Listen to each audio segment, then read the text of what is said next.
Bonjour, je m'appelle Clara Lagacé, je suis la directrice générale de Transistor Média. En avril 2024, s'est tenue la 8e édition du Festival Transistor, présenté par Amazon Music, que nous remercions pour leur engagement. Nous vous proposons 5 présentations qui se sont tenues dans le cadre des Journées de l'industrie du Festival Transistor, enregistrées au Centre culturel du Vieux-Elmeux le 25 et 26 avril 2024. Je laisse la parole à Anne-Marie Trudel, qui a animé la table ronde Bonnes pratiques et défis du livre audio. Bonjour tout le monde. Alors, je vais inviter nos invités à se joindre à moi tout de suite. Très contente d'être ici pour discuter de ce sujet. Le livre audio n'est pas nouveau, mais pourtant, on dirait pour certains, c'est vrai que vous êtes des spécialistes, mais le livre audio reste quand même quelque chose d'assez récent dans notre paysage culturel.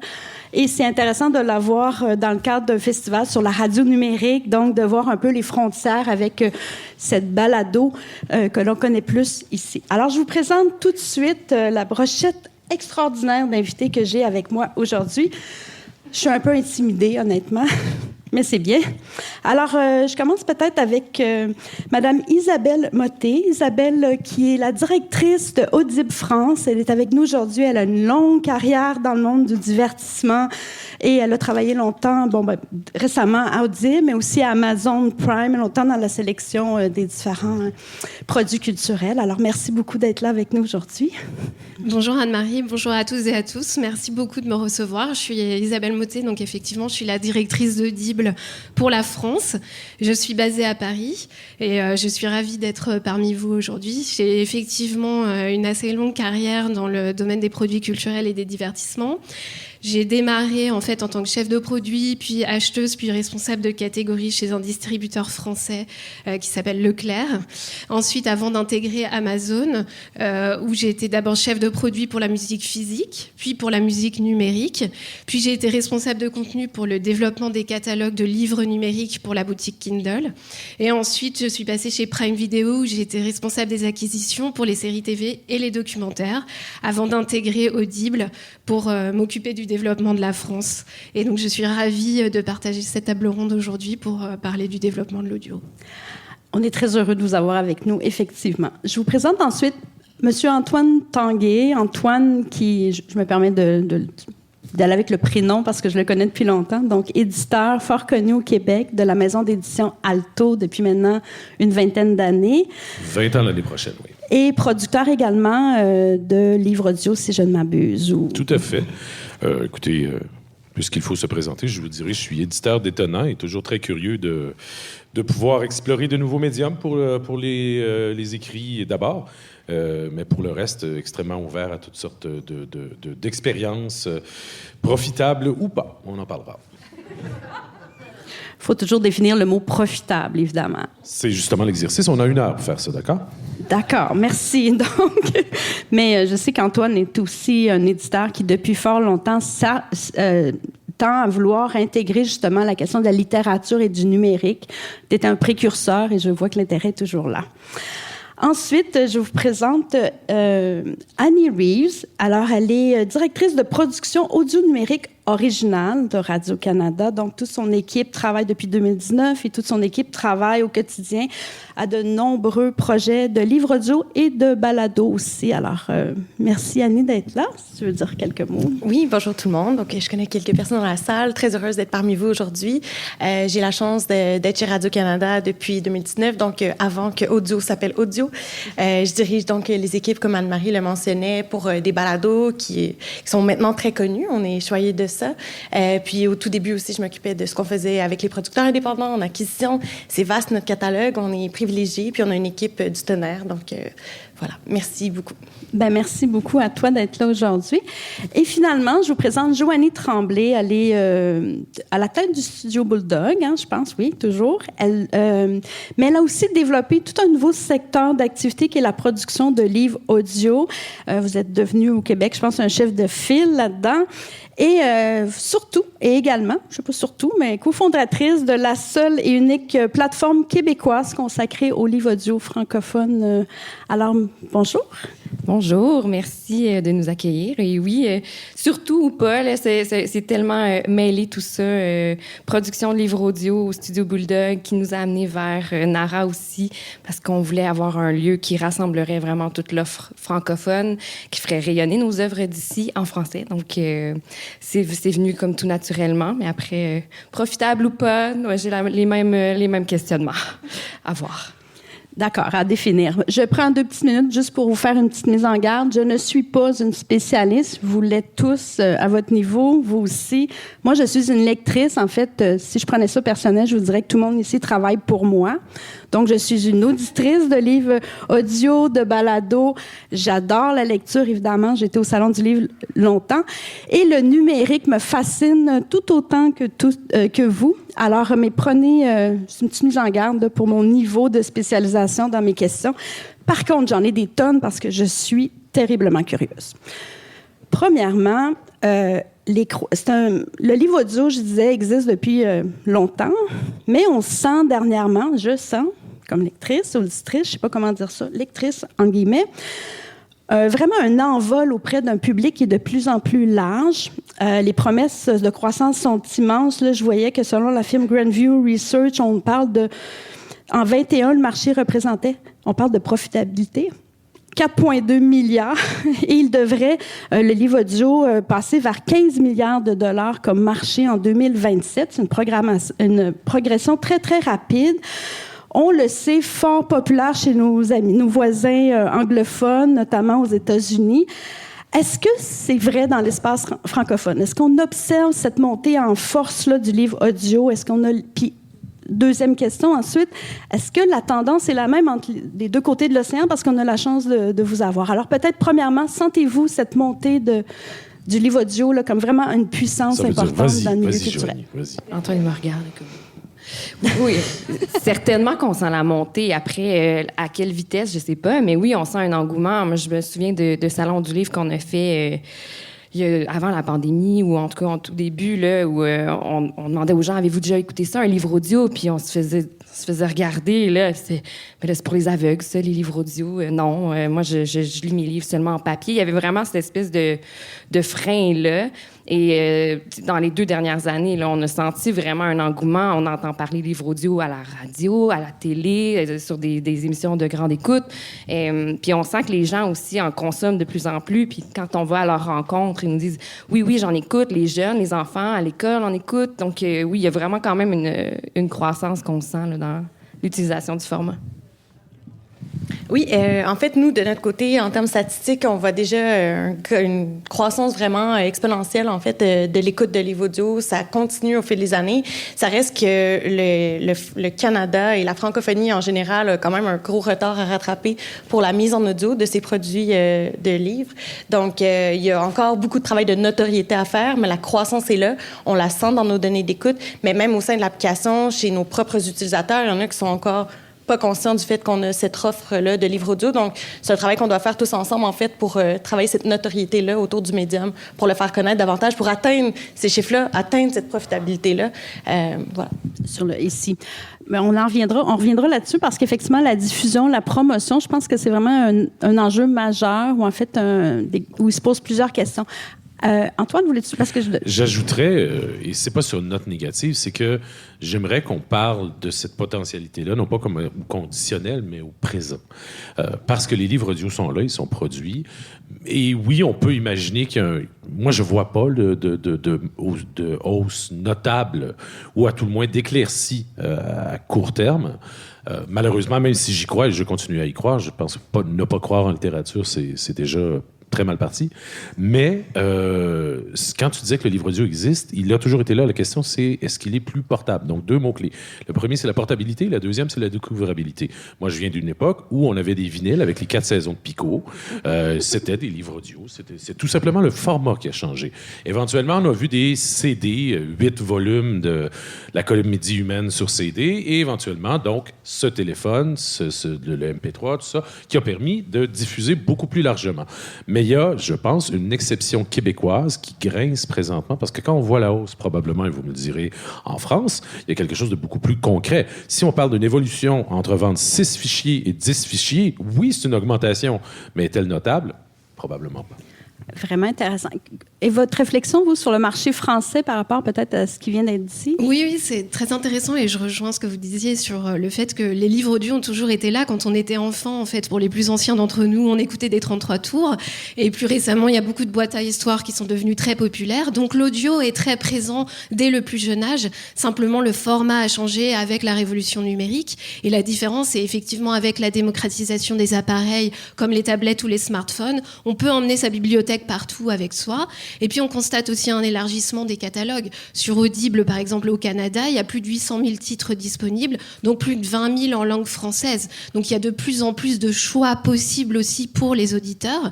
Et on voit vraiment cette progression. Pour donner un petit peu d'aperçu sur les chiffres, en France, par exemple, d'après un sondage qu'on fait avec un institut qui s'appelle Opinionway sur un échantillon de 3000 personnes, il y a une progression de 4 points en fait de l'écoute de livres audio l'année dernière. Et au Canada, par exemple, c'est 6 points d'après l'étude qu'on passe. Donc on voit qu'il y a vraiment un engouement et que le livre audio est de plus en plus populaire, et notamment particulièrement chez les parents.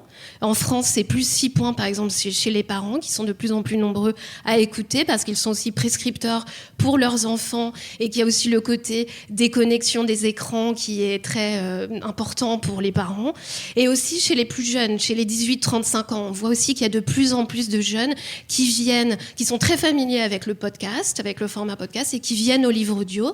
Et notamment, ce qui est intéressant de noter, c'est que la première raison qui est mentionnée par les consommateurs pour l'écoute de livres audio, c'est l'envie de s'éduquer, d'apprendre, avant même le besoin de se divertir ou de s'évader du quotidien. Et ça, c'est un point très intéressant parce que c'est là aussi où le livre audio et le podcast et le format audio en général peut apporter quelque chose pour les publics. Après, en termes de différence, ce que j'ai noté, moi, par exemple, en faisant un petit peu de recherche pour ce panel, c'est que l'usage en mobilité est différent. Il y a plus d'usage en mobilité au Canada puisque 46% des gens vont écouter sur la route, que ce soit en voiture ou dans les transports, et c'est seulement 33% en France. Donc il y a aussi des écarts qui sont liés à ça. Et dernière petite chose, en termes de genre, par exemple, au Canada, dans les livres audio, le genre le plus écouté, c'est la comédie, et ensuite il y a le policier et le suspense, puis les sujets d'histoire. En France, c'est le premier genre, c'est plutôt le policier et le thriller, suivi de la littérature générale et des sujets d'histoire. Donc il y a aussi des différences qui sont liées à des différentes disparités géographiques et culturelles, mais l'engouement est là, le public est là, et charge à nous de proposer de plus en plus de titres et de plus en plus de manières de découvrir ces titres pour les faire découvrir à un large public. Et quand je vous entends parler, entre autres, des tranches d'âge, la réflexion qui me vient, c'est probablement que cette mobilité-là, cette tranche d'âge-là aussi, qui a besoin de faire du multitâche, qui a besoin à la fois de lire, mais de lire en faisant autre chose, parce que le livre audio permet ça. J'imagine que c'est un des vecteurs sur lesquels on peut miser dans le développement de ce genre de produits culturels-là différents. Ben oui, tout à fait. Puis moi, ça me fait penser aussi que les tranches d'âge, elles changent aussi. Au Québec, notre marché est beaucoup plus jeune qu'en France. Et quand on a lancé NARA, notamment, on a fait quelques sondages pour voir un petit peu, c'est ça, des études de marché. Puis notre public cible, c'était plutôt une femme dans la trentaine, là, à peu près. Puis maintenant, on voit que ça bouge, ça s'étire un peu des deux côtés parce que, le public se rajeunit beaucoup, notamment avec une offre jeunesse qui augmente, avec la mise à disposition aussi de ces œuvres-là dans les écoles, avec Biblius notamment. Donc, le public, il change. Comme on est dans un marché qui n'est pas encore très bien installé, on n'est pas dans quelque chose de très, très fixe. Donc, ça évolue. Puis, oui, faire autre chose. Oui, dans la voiture, beaucoup. Les habitudes de consommation aussi évoluent. Mais moi, je pense aussi à un public qui peut être plus âgé, qui perd un peu la capacité de lire de façon plus traditionnelle, puis qui peut être... pouvoir continuer de le faire, mais avec ses oreilles plutôt qu'avec ses yeux. D'en bénéficier quand même. Je vous écoute parce qu'on parle de mobilité, on parle de pouvoir avoir accès à l'histoire, finalement. Et là, si je vous parlais de la frontière entre le balado et le livre audio, excusez-moi, des formations, mais entre le livre audio et le balado, c'est deux genres différents, mais est-ce que cette frontière-là, elle existe aussi franchement qu'elle existait avant? question, on va dans un autre registre, là, mais... Absolument, mais on ne travaille pas nécessairement avec la même matière première. Il y a toutes sortes de balados, il y a toutes sortes de livres audio, donc ça dépend des moyens qu'on investit dans l'un comme dans l'autre. Chez Radio-Canada, on a fait des balados basés sur des œuvres littéraires et l'inverse se peut également. Donc, ça dépend vraiment d'énormément de facteurs, mais c'est un médium qui tend à être de plus en plus perméable, en fait. Puis, la découvrabilité peut passer de l'un vers l'autre. Donc, tout ce qu'on fait pour faire connaître le balado, le livre audio peut en bénéficier et vice-versa. Donc, je pense effectivement à des nouvelles populations qui n'étaient pas au fait de toute l'offre audio qui existe, qui permet justement pour des gens qui ont des problèmes d'accessibilité, de l'acuité visuelle qui baisse, former des jeunes publics. Donc, ça leur permet de découvrir toute la panoplie de cette offre-là. Donc, pour moi, c'est distinct, mais la frontière peut se franchir rapidement, là. Oui. Antoine, peut-être? J'ajouterais, puisque du point de vue de l'éditeur, c'est tout simplement une question de syntaxe et de forme narrative aussi. Le balado travaille sur des formes narratives différentes, travaille beaucoup sur la répétition d'informations, et le livre audio bénéficie de ce que le balado n'a pas. Donc, au-delà strictement du facteur économique, ben, il a pour lui le livre fameux, le livre papier, si on veut, qui a l'air plus traditionnel, mais le succès du livre papier devient un facteur de découvrabilité du livre audio, que d'ailleurs je distingue parfois du livre lu. Et sans envoyer quelques, je vous dirais, des flèches à certaines productions, entre lire un livre et faire un livre audio, il y a un pas. Et c'est là d'où la qualité, on en parlera probablement, de la production. Moi, j'ai toujours vu le soin apporté au livre audio, que ce soit au niveau sonore, au niveau musical. Je le compare toujours au soin apporté à la couverture, au papier ou à la mise en page. Donc, c'est important. C'est un produit qui doit être soigné selon des codes esthétiques et, dans ce cas-ci, audio, qui doivent être agréables et réfléchis. C'est pas juste une translation, ce que pourrait faire dans quelques années, ou même maintenant, une intelligence artificielle. D'avoir un livre lu, on n'embarquera peut-être pas dans l'intelligence artificielle aujourd'hui, on va en avoir jusqu'à demain, mais reste que c'est intéressant de voir qu'économiquement, il y a une tentation de tout simplement prendre la matière écrite et publiée et de la livrer dans l'oreille. Alors là, ça, c'est plus de l'édition, c'est plus de la production. Je vais donner la parole à Isabelle parce que là, je pense qu'on Oui, vient de tomber dans un sujet absolument passionnant. Alors, Isabelle, vous vouliez commenter?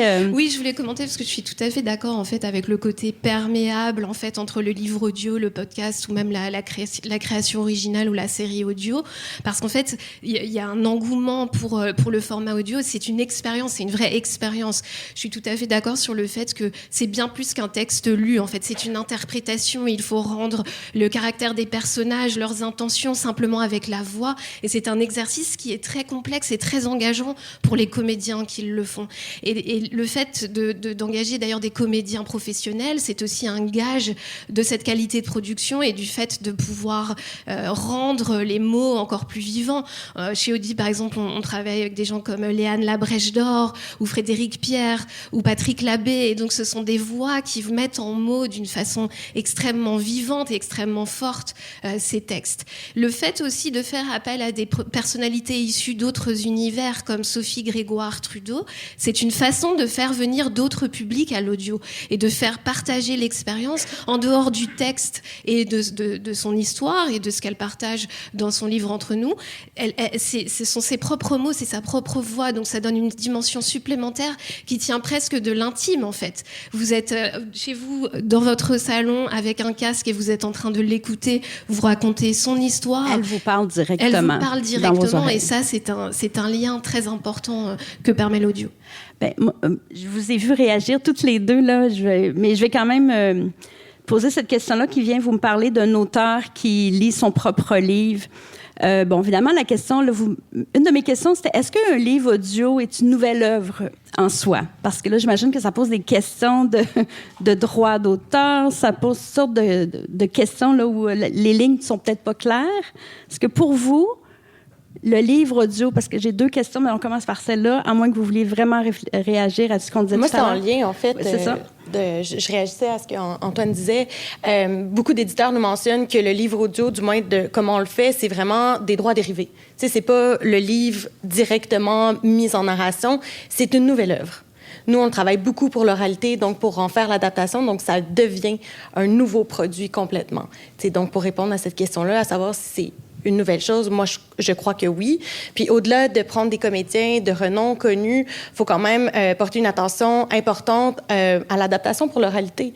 Parce que c'est pas nécessairement l'œuvre mot à mot qui se prête à l'audio, en fait. Je pense que c'est important, quand les moyens le permettent, de réfléchir à justement tous les autres supports qui peuvent être ajoutés, mais également ce qui a besoin d'être transformé. S'il y a énormément de narration, de notes de bas de page, comment on fait pour transposer ça, justement, dans le récit? Donc, il y a un deuxième travail d'édition sur la même histoire, finalement, oui, tout à fait. Le traduire autrement.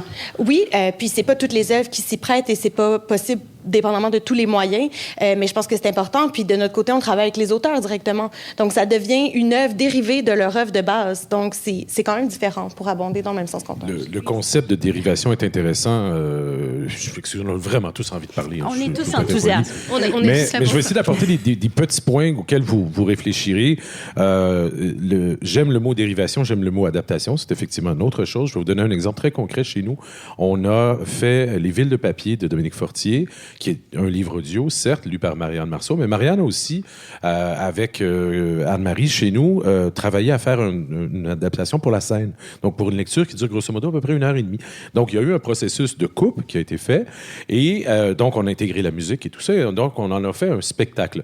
Est-ce que c'est un livre audio animé ou mis en scène ou quelque chose comme ça? Ça, c'est une des choses sur lesquelles je travaille présentement, c'est de dire, maintenant, la prochaine frontière, c'est d'avoir quelqu'un qui est en spectacle et de théâtraliser le livre audio, si on veut d'aller encore plus loin. Bien entendu, le texte doit être coupé. Alors, est-ce qu'on peut imaginer un livre audio abrégé? Voilà, j'avais le mot anglais en tête, mais ça aussi, ça pourrait être possible. L'œuvre, dès le moment où on ne voit pas le livre audio comme un prolongement, une dérivation seulement ou un droit dérivé, un transfert de format. Ce n'est pas un transfert de format comme on a transféré vers le hip-hop un jour, le livre papier. On est vraiment dans un autre processus. Isabelle? Non, je crois. Excusez-moi, je pense qu'on a tous envie de réagir, mais je crois que ce qui est intéressant, c'est que ce soit une adaptation directe du texte ou une adaptation complètement réécrite pour l'audio, ce qui est intéressant, c'est que c'est aussi une opportunité de revenus complémentaires pour les créateurs. C'est aussi un autre format qui leur donne une autre opportunité de faire connaître leur œuvre. Donc, en fait, c'est aussi ça qui est important. Et sur l'exemple de l'adaptation, la création originale 1984, c'est un parfait exemple de ça. C'est un texte classique qui existe depuis des décennies, qui est complètement réécrit pour l'audio et sur lequel on fait venir des comédiens chevronnés comme Andrew Garfield, on fait venir Matthew Bellamy du groupe Muse pour écrire la musique, on rajoute des effets sonores avec du son Dolby Atmos et tout d'un coup, c'est une œuvre complètement différente sur un texte qui est déjà extrêmement connu. Et ça, c'est aussi cette manière de pouvoir naviguer entre les différents univers, c'est aussi ça qui permet au livre audio d'être de plus en plus connu en fait du public et de toucher des audiences différentes. Aller chercher des nouveaux auditeurs.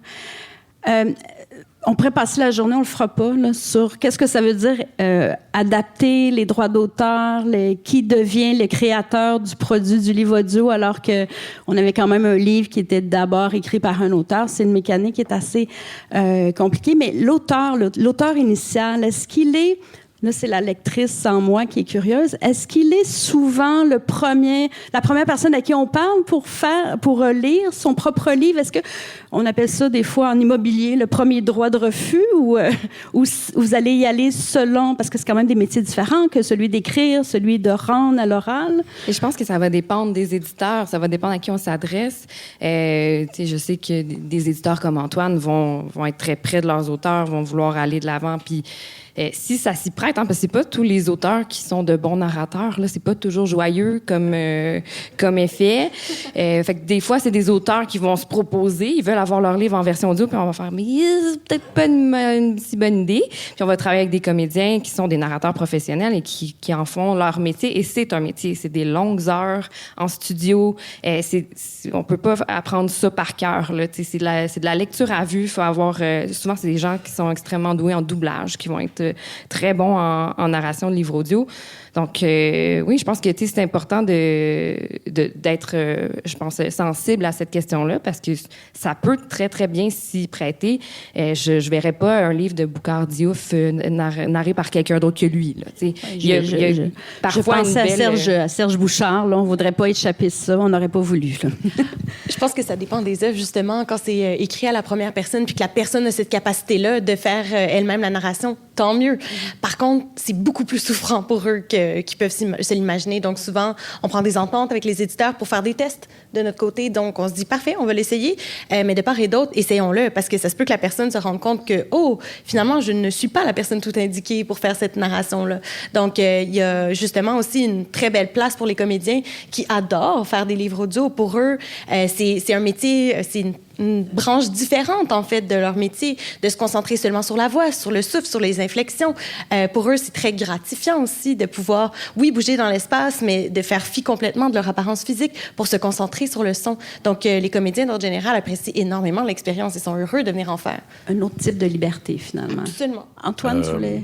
Pour négocier avec des auteurs, des autrices, lorsque vient le temps d'une adaptation audio, effectivement, Joanie a tout à fait raison. C'est pas toujours un mariage heureux. Deux petites anecdotes très rapidement. Audio a fait une production de Nikolsky, de Nicolas Dickner, lue par Nicolas Dickner. Ce qui nous a valu un courriel d'une sorte de Karen du livre audio qui nous dit non, mais c'est vraiment. D'ailleurs, remarquez, lorsque déjà vous avez un commentaire, on est très content. C'est très rare. Hein, bon. Je ne connais pas cette histoire encore. Oui. Puis d'ailleurs, je vais même y aller avec d'un scoop. D'ailleurs. Non, c'est la dame, elle a dit tout simplement écoutez, Nikolsky, c'est bien bon, mais Nicolas Dickner, il est pas bon. C'était juste ça. Moi, j'ai fait bon, au moins, on a un feedback. Maintenant, c'est un jeu dangereux. Ce n'est pas nécessairement aussi d'un point de vue de l'éditeur et toujours la question des ventes que d'une valeur ajoutée que d'avoir l'auteur ou l'autrice qui signe le texte. Par contre, il y a les exceptions. Hélène Dorion, qui a une fraternité presque spirituelle avec ses lecteurs, ses lectrices, c'est elle qui l'a lu. Et c'était... puis Hélène a une voix assez particulière quand même. Il y a un ton, c'est doux, c'est tranquille. Lu par quelqu'un d'autre, il y aurait eu 1h45 de moins, j'imagine, pour le fichier. Là. Mais reste qu'il y a une façon de se plonger dans son texte. C'est intéressant. Et là, on peut y aller d'un scoop parce que le contrat est signé.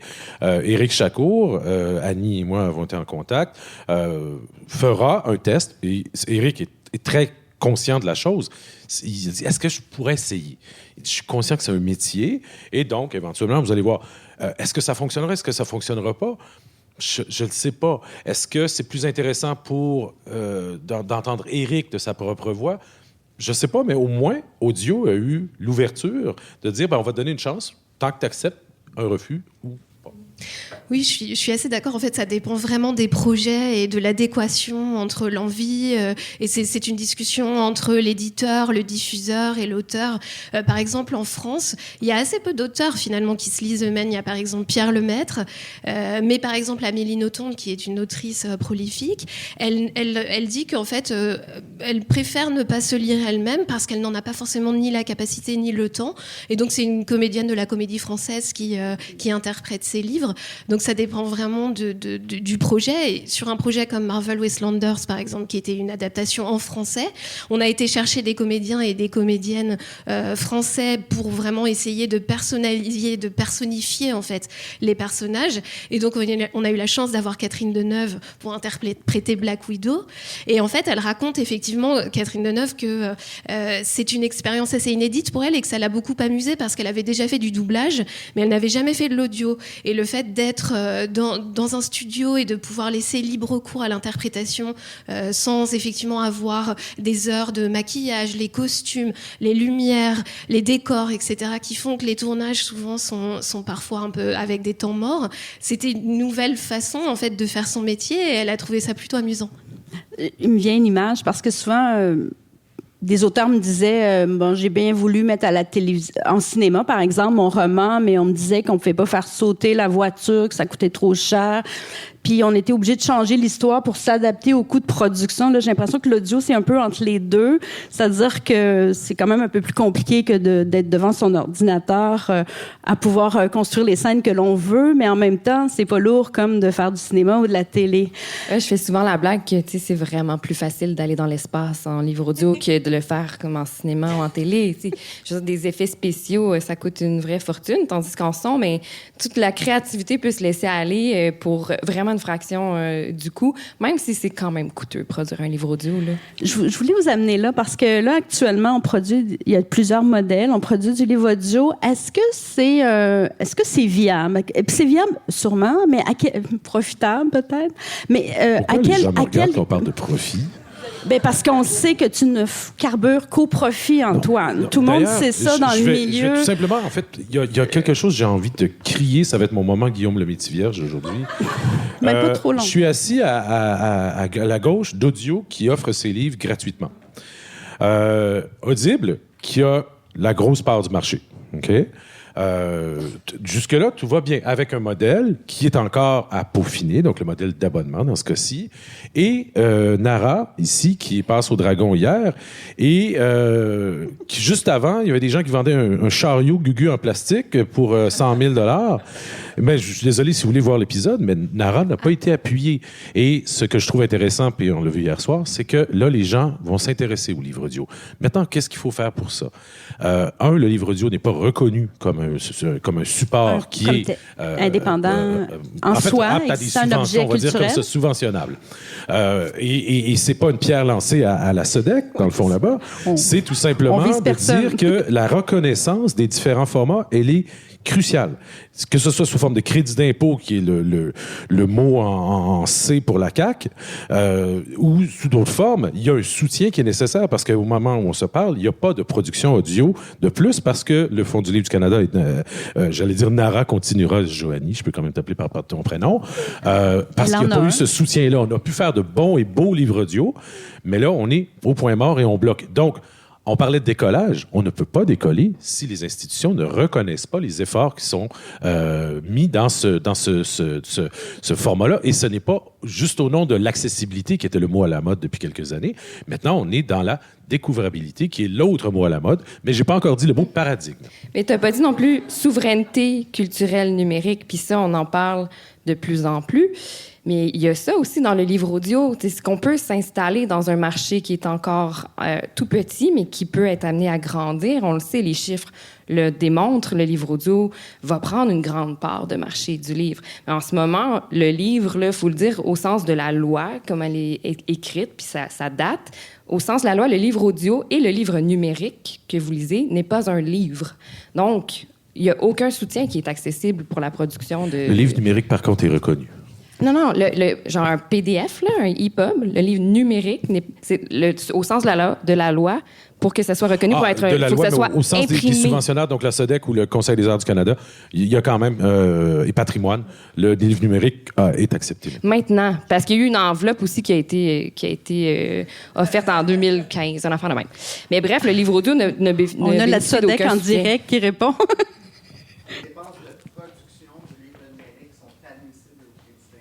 OK, c'est parfait. Il y a déjà une forme nouvelle de reconnaissance. Mais si on fait le parallèle avec je me souviens quand le livre numérique est arrivé, on a quand même dédoublé toute la structure qu'on avait mis en place pour le livre papier pour essayer de respecter l'essence de la loi 51 qui veut protéger le marché. Je m'excuse Isabelle, ce sera pas long. Le marché québécois, l'autonomie culturelle. Mais on n'a pas la même chose, si je comprends bien, Antoine. On n'a pas de réflexion, Joanie, sur le livre audio de la même manière. Il y a des réflexions, mais c'est juste que c'est long, puis je suis pas une personne patiente. Fait que c'est juste ça. Mais oui, il y en a des réflexions, puis des discussions, puis on n'a pas le choix d'aller là, parce qu'on est en 2024. Le livre est numérique maintenant. T'sais. Fait que c'est sûr qu'il y a des discussions, mais il faut continuer de les avoir. Il faut se poser vraiment des questions sur comment qu'on l'installe, ce marché-là, comment on prend notre place. Bien, justement, avant d'aller parler de développement de marché comme tel, de stratégie, en fait, je posais la question sur les conditions. Là, on comprend qu'on a besoin d'aide. Il y a des institutions qui sont déjà mieux installées. C'est quoi les conditions qui fait qu'on va pouvoir continuer à offrir, à développer du livre audio en français, parce qu'on comprend qu'en anglais, l'enjeu n'est pas du tout le même. C'est une question à la fois de... Commencer par en acheter en bibliothèque. Forcer les bibliothèques. C'était d'ailleurs un des mirages qu'on nous présentait il y a quelques années. Faites des livres audio parce que les bibliothèques vont en acheter beaucoup. Et on a un service de prêt numérique qui est exceptionnel au Québec. Or, quand je vois les ventes de fichiers audio en école, ben honnêtement, c'est pas le miracle qui était attendu. Est-ce qu'en France, on a les mêmes enjeux à des échelles différentes? Les enjeux sont les mêmes. Il n'y a pas de subvention sur la production de livres audio. Donc, effectivement, c'est une question aussi qui intéresse tous les acteurs de la filière. Ce que je peux te dire, c'est que Audible, de façon générale, investit massivement et dans la production et dans la diffusion aussi de ces livres, et dans le marketing et dans le fait de développer la notoriété de la catégorie. Et donc, ces investissements, ils servent aussi à soutenir la notoriété et le fait de pouvoir toucher de plus larges publics. En fait, de notre côté, on abonde dans le même sens. Donc, on fait une vingtaine de livres par année. Donc, en tant que diffuseur public, c'est important pour nous de participer à la démocratisation de la culture, mais aussi d'aider à la notoriété du médium, puis à aider aussi par des acquisitions, des fois, d'œuvres qui ont déjà été produites par des éditeurs, donc d'aller rembourser certains investissements, mais aussi pour les auteurs d'avoir des contrats autres pour adapter leurs propres œuvres, permettre du marketing supplémentaire, donc de faire connaître le livre, autant sous sa forme audio que sa forme papier. Parce qu'en fait, on le voit, le livre audio ne cannibalise pas du tout la vente de livres papier, bien au contraire. Donc, on participe à notre échelle à cet écosystème-là, mais j'abonde dans votre sens. Il manque beaucoup d'acteurs autour de la table pour aider. Alors, j'aurais une question pour Annie, et en toute amicalité. Que répondrais-tu à une lectrice qui me dit que 24,95 $, c'est trop cher pour un livre audio si je peux l'avoir gratuit sur audio? Je comprends on fait connaître les livres. C'est très bien comme ça. Et en plus, on n'en parle pas assez, mais je veux dire, des acteurs, des gens qui travaillent fort, qui investissent souvent d'ailleurs, pas nécessairement avec la rentabilité. Les investissements massifs d'Audible, probablement, je connais pas vos états financiers, mais probablement que je veux dire, il y a de la difficulté là aussi. Mais lorsqu'en salon du livre, on me dit, ben moi, je n'ai pas envie de payer, et au sortir d'une pandémie où on nous disait que pour que ça aille bien, on nous donne la culture gratuitement, comment on instruit un public, je le disais tantôt, dès les bibliothèques, à dire que oui, ça le vaut le 24,95 $. Alors, sans attaquer le modèle économique d'audio, c'est quand même une question que nous, on a. Cette question est tout à fait louable. En fait, les 20 livres audio, dont 10 qu'on produit par année, je pense pas que c'est ça qui dilapide l'ensemble du marché, pour être bien franche. Par contre, justement, les licences qu'on a, on les a grandement bonifiées pour pouvoir permettre aux auteurs et aux éditeurs de toucher un montant certain dès le départ. Alors que c'est pas tous les livres audio qui sont rentables. Donc, les éditeurs se sont lancés dans la production du livre audio, se sont rendus compte que, premièrement, ils n'ont pas l'expérience pour le faire. Deuxièmement, c'est beaucoup plus complexe que ce à quoi ils s'attendaient. Et troisièmement, même malgré les investissements qui étaient faits publics, ils sont pas capables de rembourser ça. Donc, nous, on vient par le biais d'acquisition, parfois, acheter ce qui a été fait pour lequel il y a des pertes chez l'éditeur et aussi offrir d'entrée de jeu une licence très compétitive, honnêtement, qui est, c'est pas tous les livres qui sont rentables, pas tout le monde qui est Patrick Sénécal, tu sais, donc moi, je pense qu'on peut contribuer malgré tout. Puis justement, c'est peut-être en commençant par un livre gratuit que par la suite, on va prendre le pas puis acheter quelque chose. On est en train de bâtir. Il y a quand même un danger, là. Il y a quand même un certain danger à offrir un produit culturel qui, normalement, est payant, de l'offrir gratuitement, puis en toute amicalité, moi aussi, il y a des bibliothèques pour la gratuité. T'sais. Puis je pense que peut-être qu'on devrait miser sur ces bibliothèques-là, ces institutions-là, qui sont utilisées et qui ont un mandat très, très fort et une mission très louable pour offrir le livre audio gratuitement pour les gens qui veulent découvrir ce format. Après, c'est vrai que vous faites un superbe travail pour faire découvrir le format. J'aurais peut-être eu un discours différent, tu sais, il y a 4 ans, il y a 5 ans, quand vous avez commencé, puis il n'y en avait pas, puis ça contribue à faire agrandir l'offre, mais il y a quand même un effet un peu cannibalisant, tout de même, sur les gens qui découvrent ce format-là et qui s'attendent après ça à ce que ce soit gratuit. On dévalorise tout de même un peu le contenu livre, qui est dans un autre format, tout simplement. Donc, je comprends qu'il y a les différentes stratégies de mise en marché. Puis là, on peut parler d'acheter un livre audio, on peut parler de s'abonner. Je vous regarde toutes les deux. Là, vous avez vraiment fait le pari. Je pense qu'on peut acheter les livres avec vos crédits. Mais c'est l'abonnement qui est vraiment la voie qui est privilégiée. Mais l'abonnement, c'est tout autant acheter un livre, c'est juste une formule de fidélisation, en fait. Donc, quand on s'abonne, puis on a la même formule qu'Audible, en fait, là, on s'abonne, on paie un montant fixe par mois, et puis on l'échange contre un livre. Bon, nous, on n'a pas exactement la même formule parce qu'on n'a pas 2-3 mois gratuits, puis il y a du streaming aussi, c'est une formule qui est beaucoup plus complexe du côté d'Audible. On pouvait pas se permettre ça non plus. Mais somme toute, ça reste un téléchargement, c'est un achat, c'est une acquisition. Donc, on achète le livre, il nous appartient pour toujours ensuite, dans notre cas, en tout cas chez Nara. Et puis, pour nous, c'est important aussi d'en redonner plus aux éditeurs et aux auteurs, d'être plus équitable dans ce qu'on allait reverser ensuite. Donc ça, on voulait s'installer dans un marché qui commence, qui débute, qui est fragile, et pouvoir en remettre plus et avoir une action pérenne, ou en tout cas qui allait fortifier cette industrie-là. Oui, je suis d'accord, effectivement. Alors, nous, chez Audible, on a un modèle d'abonnement, effectivement, avec une offre d'essai, mais qui permet de faire découvrir un titre. Et ensuite, effectivement, l'abonnement, c'est un moyen de fidéliser et d'engager l'auditeur pour qu'il puisse découvrir d'autres titres, découvrir d'autres catalogues. Et effectivement, dans cet abonnement, il y a une sélection d'écoute en illimité. Donc, c'est une manière de tester aussi un autre business model pour des contenus plus courts, qui sont plus difficiles à rentabiliser, justement. Donc, c'est aussi le fait d'amener cette découverte sur d'autres formats et d'autres contenus qui seraient peut-être moins accessibles sur un format d'abonnement et sur un modèle d'abonnement. C'est vrai que la question d'une rémunération juste et équitable pour tous les acteurs de la filière, y compris les auteurs, y compris les professionnels de la production, c'est une question qui est très importante aussi pour Audible. Je comprends qu'il faut qu'on rémunère en début de processus parce que quand vient le temps de la diffusion, les modèles sont tellement différents. Puis là, je vais vous amener... Antoine, tu voulais réagir parce que je vais vous amener... Il y a un mot que j'aime beaucoup, que j'essaie d'appliquer, auquel je réfléchis parce que en TDAH supersonique que je suis, je réfléchis toujours au prochain modèle d'affaires et il faut se renouveler. Je dis souvent l'innovation n'est pas que technologique, c'est une innovation aussi dans la mise en marché, dans la façon de travailler. La fidélisation, elle est hyper importante dans tous les domaines. Dans ce cas-ci, l'abonnement, au Canada anglais, qui souffre beaucoup plus que nous au Québec d'une baisse des ventes de livres, qui est réelle, là, on vise sur l'abonnement. Et ça, c'est un fait qui n'est pas sur lequel moi je travaille au Québec. Parce que chez Alto, au moins, on a des fidèles. Pour le livre papier. J'ai déjà fait un salon du livre. Hein, j'ai déjà donné un livre à quelqu'un. Je vous connais pas. Je suis parfait. Je vais vous donner un bouquin. On se revoit l'année prochaine si vous avez le goût d'essayer un autre Alto. Et c'est ça qui est intéressant pour une maison d'édition, lorsque les gens parlent de la maison et non pas seulement de l'auteur. Et la fidélisation, elle est dans tous les marchés. C'est comme ça qu'effectivement, on le disait tantôt, on va créer un public. Alors, c'est vrai, on répond tous aux mêmes besoins dans la même volonté, mais de quelqu'un qui revienne vers vous, c'est encore plus précieux. C'est la meilleure des publicités. Et cette fidélisation-là peut prendre plusieurs formes. On parle d'abonnement à vos deux plateformes-là. On apprend que, par exemple, Spotify, parce que votre abonnement chez Audible, les livres audio ne sont pas disponibles sur Amazon Music, par exemple. On est vraiment une plateforme spécifique pour le livre audio. Vous mélangez multi-contenu.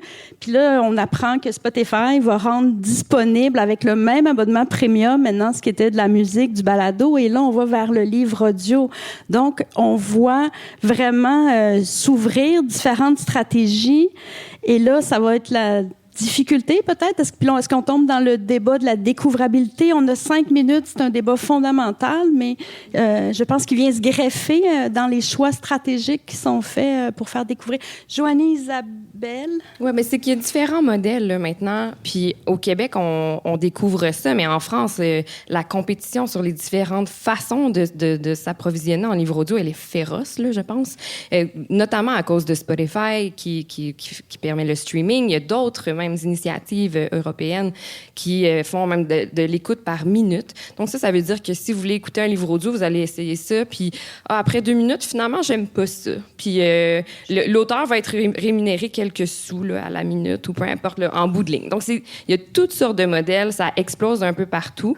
Encore là, il y a quand même une notion de danger, je pense. Puis au Québec, on est dans un marché qui se développe à peine.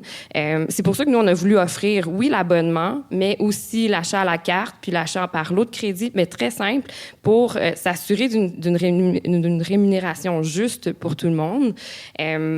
puis un peu devoir aller. Mais, puis après ça, mais tu sais, c'est les gens qui sont les ayants droit de ces contenus-là qui vont un peu avoir leur mot à dire sur comment ça se retrouve dans les oreilles des gens. Ils souhaitent que ça se retrouve aussi, Isabelle. Effectivement, on voit de plus en plus de services qui proposent de mettre à disposition des livres audio, en plus de la musique, de podcasts, etc. Donc, je pense que c'est une opportunité, en fait, de faire découvrir la catégorie à de plus en plus de public qui ne serait peut-être pas venu sur un abonnement uniquement dédié à l'audio. Et c'est aussi une opportunité de découverte pour les consommateurs, mais c'est aussi une opportunité de revenus additionnels, encore une fois, pour les créateurs. Donc, c'est plutôt une bonne nouvelle pour le marché, parce que ça veut dire de plus en plus de possibilités de commercialiser ces titres et de plus en plus de public disponible pour les faire découvrir, de plus en plus de marketing autour du format. Donc, c'est une belle opportunité. C'est ce que nous disait Annie tout à l'heure. Avant de clore là-dessus, j'aimerais quand même aussi souligner que, éventuellement, j'ai un souhait, c'est que la qualité de la production et le soin apporté au livre audio soit finalement un facteur déterminant de l'achat. On peut certes offrir des fichiers parfois compressés, parfois pas accompagnés de musique. Il faut que notre responsabilité en tant que créateur, c'est de... je me dis créateur, je ne suis qu'éditeur, mais quand même, il y a une injection d'une petite personnalité dans les fichiers chez nous aussi. Mais je pense que la qualité, finalement, va, je l'espère, l'emporter. Il y aura un respect et un attrait à ce livre audio-là. Clara, on dépasse de 2 minutes, puis après, on donne la parole au public, parce que là, je veux la poser, ma question. Parce que tu as ouvert la porte, on parle d'expérience, on parle de qualité. Est-ce que, au-delà de la langue, l'accent, par exemple, devient un truc important, puis tu sais, ça peut être vrai aussi sur le marché français, mais est-ce qu'on doit adapter l'expérience auditive, en fait, la lecture, le livre audio, selon le marché dans lequel on est, et je ne parle pas que de langue en soi. Je parle d'accent aussi ou de... Absolument, là. Oui, absolument. Puis, bon, c'est quelque chose qui se démocratise quand même, mais tu sais, moi, c'est sûr qu'un roman écrit par un auteur ou une autrice québécois, québécoise, avec les expressions d'ici, on veut avoir un accent d'ici. Puis il y a quelque chose d'un français international parfois qui peut être alléchant parce que, bon, sur les différents marchés, je sais pas à quel point nos œuvres ben keb d'ici fonctionnent bien en France. Donc, oui, c'est important de s'adapter. Puis moi, je pense à une œuvre qu'on vient de faire en audio qui s'appelle Des fleurs comme moi, puis c'est un peu comme de la poésie. C'est une auteuresse trans d'Acadie. Puis là, c'est bourré d'expressions super intenses que je ne saurais même pas répéter. Mais il y a quelque chose de tellement authentique aussi dans la livraison d'un texte avec l'accent, avec les couleurs de cette langue-là. Ça participe de l'expérience. Annie? J'abonde dans le sens de Joanie. Je pense que c'est hyper important de rester près de l'auteur ou de l'autrice. En fait, on travaille, nous, sur Pélagie Lacharette, un grand classique acadien. Donc, on travaille avec quelqu'un de l'Acadie, précisément. Donc, de respecter les paroles, comment elles sont prononcées, puis de pas prétendre à comprendre, au même titre que quand on travaille avec des auteurs autochtones, d'aller chercher des gens qui sont issus des communautés, c'est pour en faire la narration, la mise en audio. Donc, je pense que c'est important, puis ça participe au rayonnement de notre culture partout au Canada, mais aussi à l'international. Oui, absolument. On a de grandes forces narratives au Canada. Est-ce qu'en France, la pression est la même? Je suis assez curieuse. En fait, je pense que, par rapport à ce qui a été dit précédemment, la qualité de la production, effectivement, c'est une préoccupation qui est très importante dans l'audio. Quand je vais donner un exemple pour le Québec, mais quand on travaille avec Sarah-Jeanne Labrosse, par exemple, on va vouloir, l'importance de l'écriture, c'est déjà une première étape en soi. Ce qu'elle va écrire, la personnalité qu'elle va y mettre, et puis les personnes qu'elle va interviewer, et puis la manière de monter, toute la filière de production, ça nécessite une vraie professionnalisation, en fait, des métiers, puisqu'il y a des ingénieurs du son qui ne sont pas nécessairement spécialisés dans l'audio. En tout cas, en France, par exemple, il a fallu créer une filière et développer cette expertise qui n'était pas nécessairement la même que celle d'un ingénieur du son dans le cinéma ou dans l'audiovisuel. Et ça, c'est une composante importante. Et c'est une préoccupation, je pense, pour tous les acteurs de la filière. Et je voudrais juste terminer sur quand j'ai regardé une vidéo de Boukhar Diouf, justement, qui, dans un de ses sketchs, dit il est plus important de mettre en valeur nos différents accents que de mettre l'accent sur nos différences. Et j'ai trouvé que c'était une très jolie formule francophone pour parler de la qualité et de la manière de mettre en lumière nos spécificités. Et pour terminer sur la question sur les œuvres québécoises, un titre comme Meurtre sous le gui, qui est une création originale audible, est apparu dans le top des titres les plus écoutés en France à Noël dernier, parce que c'est simplement un titre qui parle à de nombreuses personnes. Au-delà de l'accent, il y a du suspense, il y a un petit peu de romance. Je vous en dis pas plus, comme ça vous pourrez l'écouter. Mais ce sont des ingrédients qui sont universels. Donc, il y a aussi des stratégies de mise en marché avec les titres, comme avec tu parlais de couverture, Antoine, ou de... Alors, c'est à votre tour. Est-ce qu'il y en a qui ont des questions que vous aimeriez poser à nos invités? Plus d'informations. Ah, juste ici. Clara, je te laisse prendre le lieu-dessus. Ben moi, j'ai une question. Bravo, d'ailleurs, c'était super passionnant. J'ai une question en toute amicabilité aussi. Je trouve très louable la mission de vouloir aider le milieu, de la balado, du livre audio, c'est fantastique. Je pense que une suggestion, je pense que ce qui aiderait aussi le milieu au-delà des licences, c'est la traçabilité des écoutes, afin que nous aussi, on puisse bénéficier des apprentissages sur les bons coups, les mauvais coups. Est-ce que c'est un truc qui s'en vient pour les producteurs, d'avoir une vision des écoutes? J'imagine que c'est pour moi. Oui, absolument. En balado, ça nous fait plaisir de communiquer des données d'écoute. On le fait toujours. Donc, si jamais, Prune, tu veux qu'on parle de certains contenus, avec plaisir. En livre audio, il n'y a pas de mesure unique dans le marché. Donc, on peut faire parler les chiffres de n'importe quelle façon. Donc, de notre côté, tant que cette mesure-là ne va pas exister, on ne va pas partager nos chiffres. Par contre, ce que je fais avec certains éditeurs, puis ça me fait toujours plaisir de le faire, c'est de regarder des palmarès d'écoute, de dire votre livre, dans la dernière année, se situe ici versus d'autres. Ça me fait toujours vraiment plaisir de faire ça. Pour l'instant, c'est ce qu'on fait. Mais j'essaie de comprendre, il n'y a pas de mesure unique. Mais en fait, téléchargement, une écoute, c'est pas une mesure assez claire. Mais nous, c'est pas comme ça qu'on fonctionne par téléchargement nécessairement. Nous, on est en écoute débutée, en fait, par auditeur. Ah, OK. Fait que si, mettons, ils n'ont pas terminé l'écoute... C'est ça, exact. C'est pas la même mesure. Je comprends. C'est pas des fils RSS.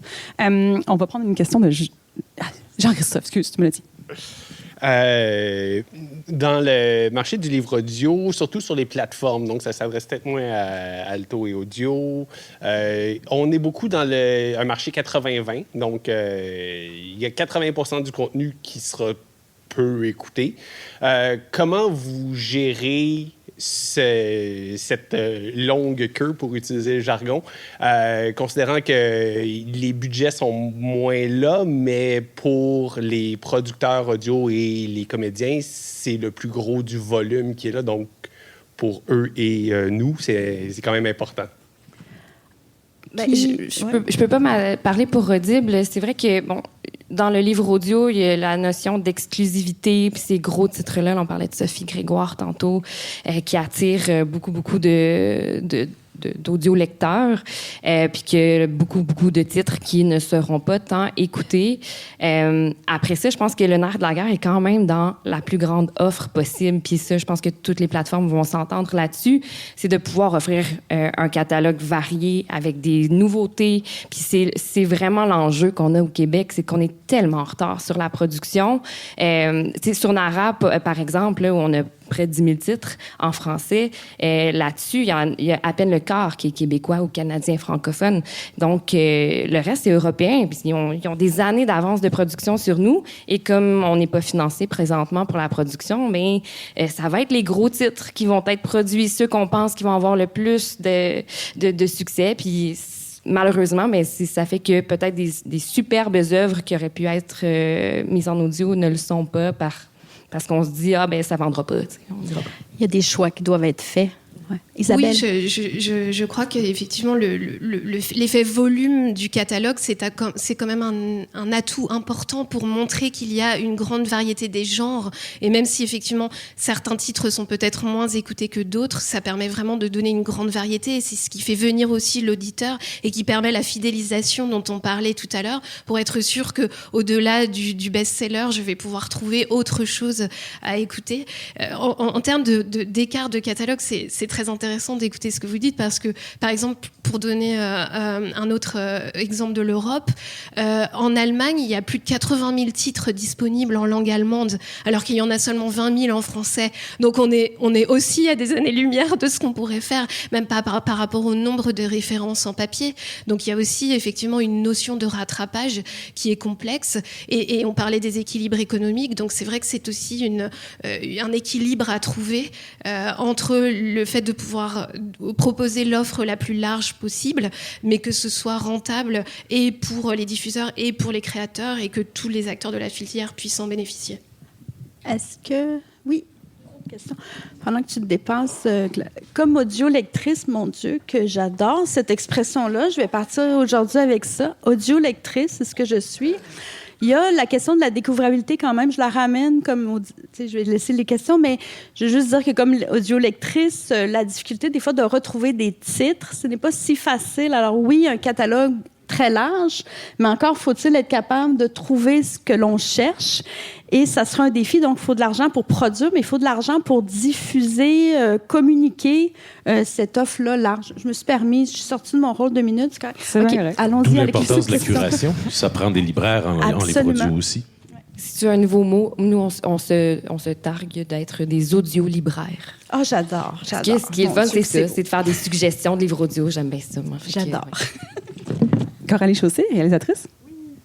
Merci, c'est vraiment, en tout cas, je trouve très, très intéressante.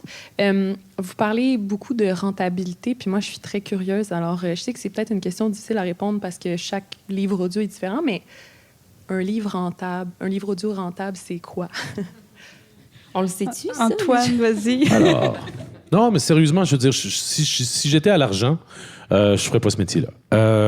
Mais quand on a fait, nous, grosso modo, une dizaine de titres, on parle de coûts variables, puis ce sont, grosso modo, tu m'arrêtes si je me trompe, Joanie, entre 10, 12 et 18 000 $. On avait à l'époque 50 des frais jusqu'à 15 000 $ qui pouvaient nous être remis, donc grosso modo 7 500. En tout et pour tout, la perte totale, j'ai arrêté de compter les pertes à 50 ou 60 000 $. Donc dans le cadre de ça.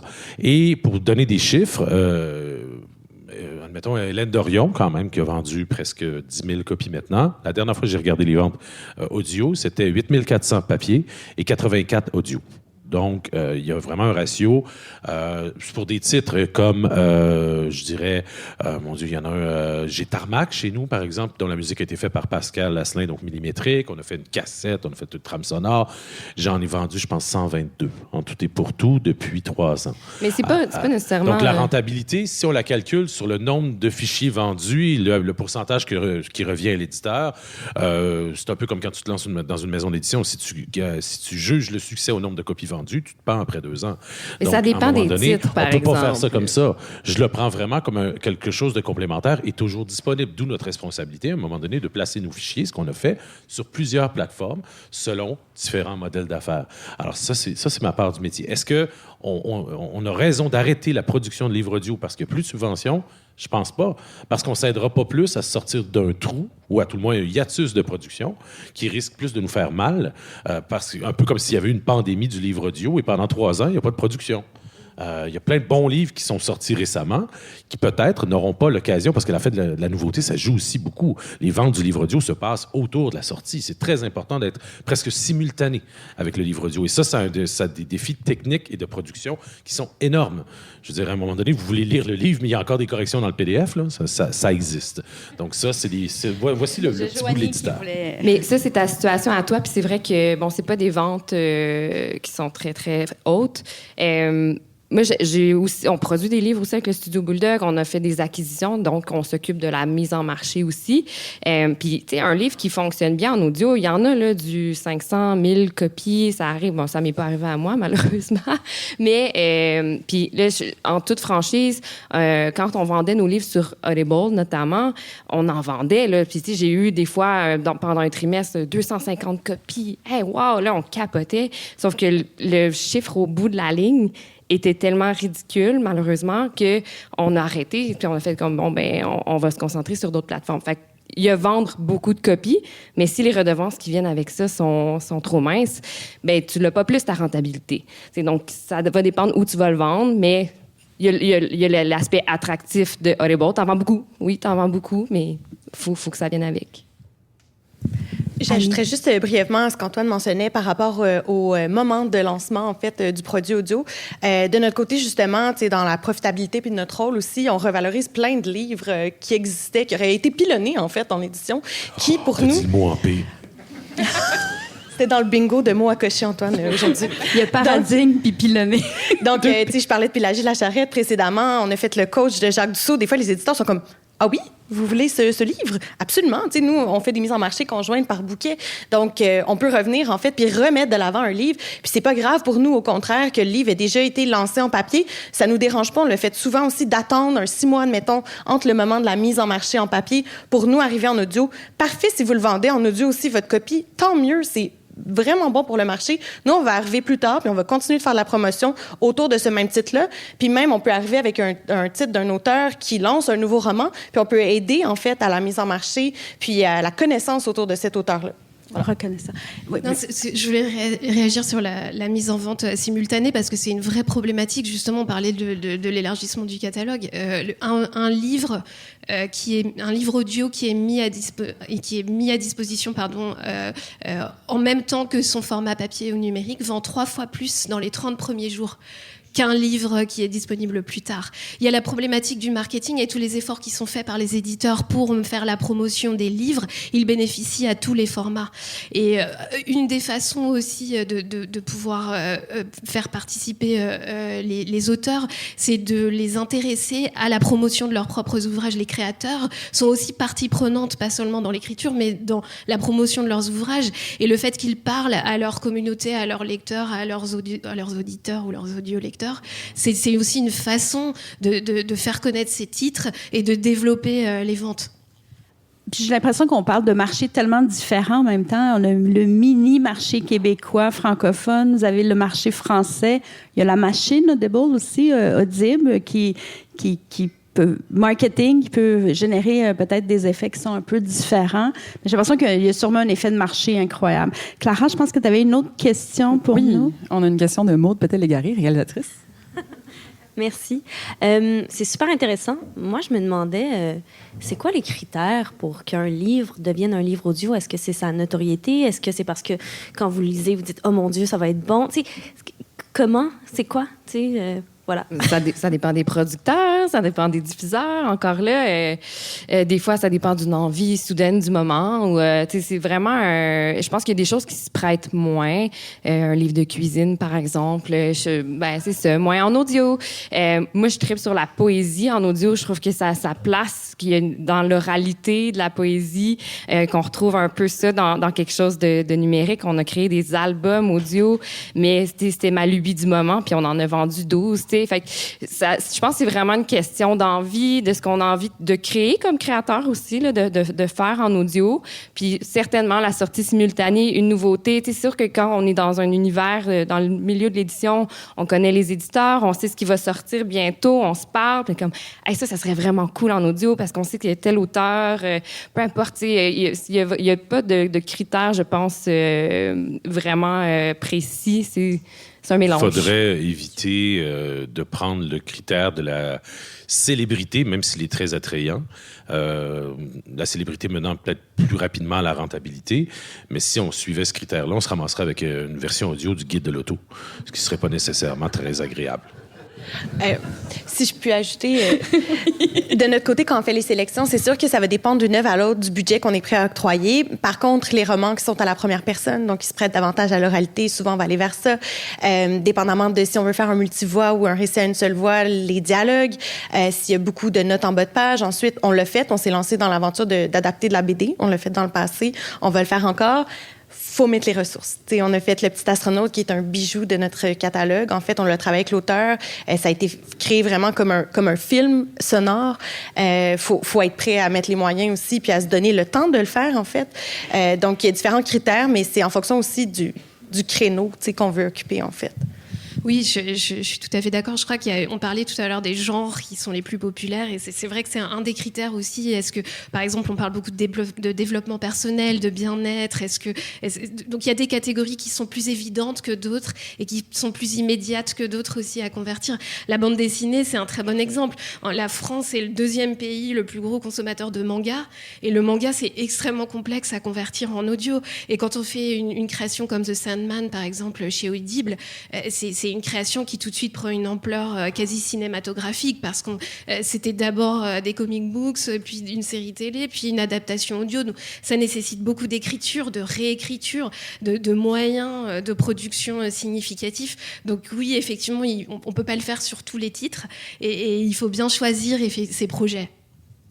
Ben merci. Alors, c'est le temps dont on dispose. Je vais juste revenir. Le livre audio, donc, est là pour rester. On est en train de construire quelque chose. C'est un objet culturel bien différent que de l'adaptation d'un simple livre. On va beaucoup plus loin. Il y a de l'espace de création, de créatif, beaucoup d'enjeux, toutefois, dans la capacité de les produire, dans la capacité de les diffuser. Des stratégies bien différentes. On avait une belle brochette d'invités aujourd'hui qui permettait de voir ça.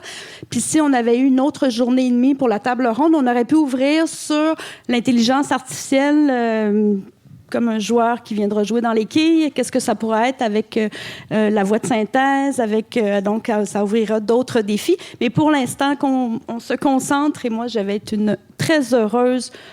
tu m'as dit ça? Audio-lectrice. Alors, merci beaucoup. Merci beaucoup de votre attention. Merci beaucoup d'avoir été là.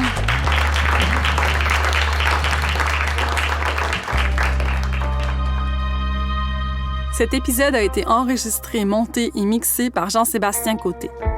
Je tiens à remercier nos partenaires qui ont rendu possible cette 8e édition du Festival Transistor.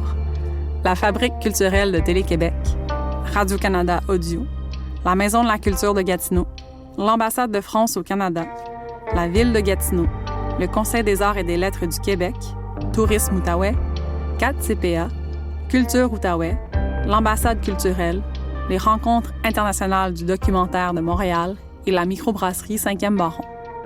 Je remercie aussi l'ensemble des bénévoles du festival, le Conseil d'administration de Transistor Média et l'équipe de réalisation de cette 8e édition. Audrey Blackburn, Amélie Rondeau, Daniel Boivin, Jean-Sébastien Côté et Julien Morissette. Merci et à la prochaine.